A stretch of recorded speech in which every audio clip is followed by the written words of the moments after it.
Hello दोस्तों, मेरा नाम है जय और एक बार फिर स्वागत है हमारे चैनल मिस्टर जय हियर पर। दोस्तों, आज हम बात करने वाले हैं अतीक अहमद के बारे में कि उसकी हिस्ट्री क्या थी, कहाँ पैदा हुआ, किसका बेटा था, उसकी जान कैसे गई। तो बने रहिए हमारे साथ, इस वीडियो को लास्ट तक जरूर देखिए।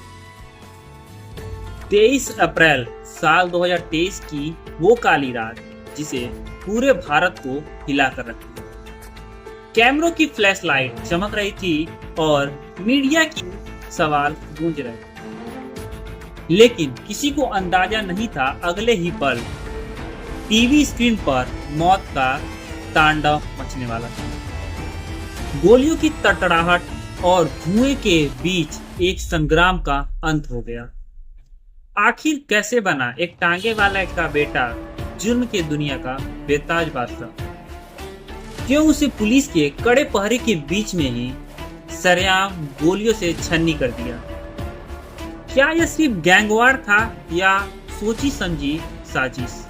इस वीडियो को अंत तक जरूर देखिएगा, क्योंकि हम उस फाइल को खोलने जा रहे हैं जिसके खून के धब्बे आज भी ताजा हैं। कहते हैं जब इंसान की आंखों में ताकत का नशा चढ़ता है तो उसे अंजाम दिखाई देना बंद हो जाता है। अतीक अहमद की कहानी भी कुछ ऐसी ही है।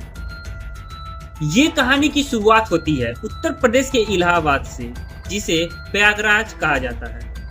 यह शहर अपनी तहजीब और पढ़ाई के लिए जाना जाता है, लेकिन अतीक अहमद ने इस शहर को क्राइम का एक गढ़ बना लिया। अतीक के पिता हाजी फिरोज तांगा चलाया करते थे और उनका परिवार बहुत ही साधारण था, लेकिन अतीक को मेहनत की रोटी नहीं बल्कि अमीरी का शौक चढ़ गया था। जवानी की दहलीज पर कदम रखते ही उसने पढ़ाई छोड़ दी और गलत संगत में पड़ गया। साल 1979 में अतीक अहमद ने जुर्म की दुनिया में अपना पहला कदम रखा। उस समय इलाहाबाद में चांद बाबा के नाम से एक गैंगस्टर का खौफ हुआ करता था। अतीक जानता था अगर उसे बड़ा बनना है तो उसे शहर के सबसे बड़े शेर का शिकार करना होगा, और उसने ऐसा ही किया। दिन दहाड़े चांद बाबा का मर्डर कर दिया और ऐलान कर दिया कि वो अब इस शहर का नया डॉन है। अतीक अहमद अब सिर्फ एक अपराधी बनकर नहीं रहना चाहता था। वो जानता था अगर जुर्म को एक लंबी उम्र देनी है तो उसे राजनीति का ढाल लेना पड़ेगा। इसीलिए उसने खादी पहनने का फैसला किया। यह एक अलग विडंबना थी कि जिस हाथ में हथकड़ी होना चाहिए उस हाथ में लोगों ने पावर दे दिया।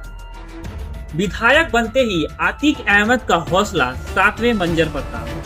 अब अतीक अहमद एक गैंगस्टर नहीं था, बल्कि वह एक विधायक बन चुका था। इसी दौरान इलाहाबाद के पश्चिमी विधानसभा की सीट खाली हो गई थी और वो चाहता था वहां की जो सीट है उसके भाई अशरफ को मिले। लेकिन यहाँ एंट्री होती है एक नए चेहरे का, जिसका नाम था राजू पाल। राजू पाल ने सिर्फ चुनाव ही नहीं लड़ा, बल्कि वह अतीक के भाई अशरफ को हराकर वहां की सीट भी हासिल कर ली, और यह अतीक अहमद के अहंकार पे एक बड़ा करारा जवाब था। 25 जनवरी 2005 को राजू पाल का दिन दहाड़े गोलियों से छन्नी कर दिया जाता है। डॉक्टर उसके शरीर से 19 गोलियां बरामद करते हैं।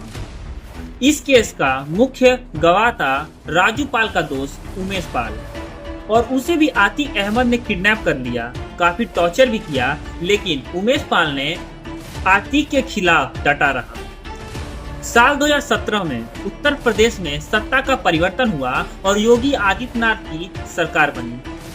सरकार ने माफियाओं के खिलाफ जीरो टॉलरेंस का नीति अपनाया। अतीक को जेल की सलाखों के पीछे भेज दिया गया, लेकिन अतीक फिर भी जेल के अंदर से अपना गिरोह चला रहा।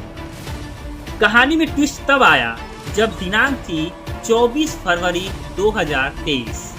उमेश पाल कोर्ट से गवाही देकर लौट रहे थे, तभी उन पर ताबड़तोड़ गोलियों की फायरिंग हुई और उनकी हत्या कर दी गई।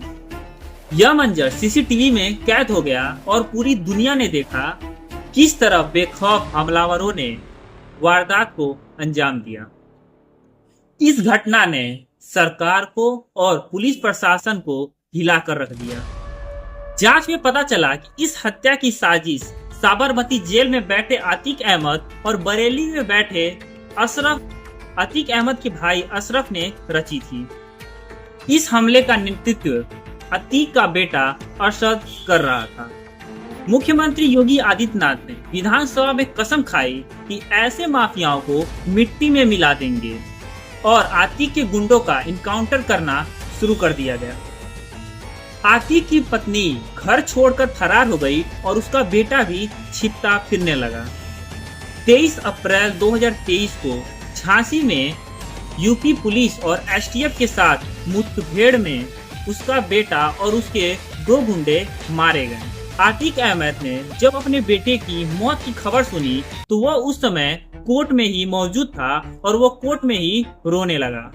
15 अप्रैल की रात क्वालिन हॉस्पिटल में अतीक और अशरफ को जांच के लिए ले जाया गया। तभी मीडिया की भेष में आए 3 हमलावरों ने अतीक और अशरफ पर हमला कर दिया।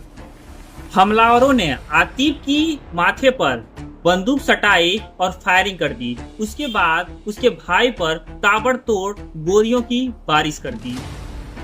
महज 10 सेकेंड में 18 गोली राउंड फायर हुई और दोनों भाइयों की मौके पर ही मौत हो गई। वह हमलावर अभी एक नौजवान लड़के थे जिनका नाम था लवलेश तिवारी, अरुण मौर्य और सनी सिंह, जिन्होंने मौके पे ही सरेंडर कर दिया।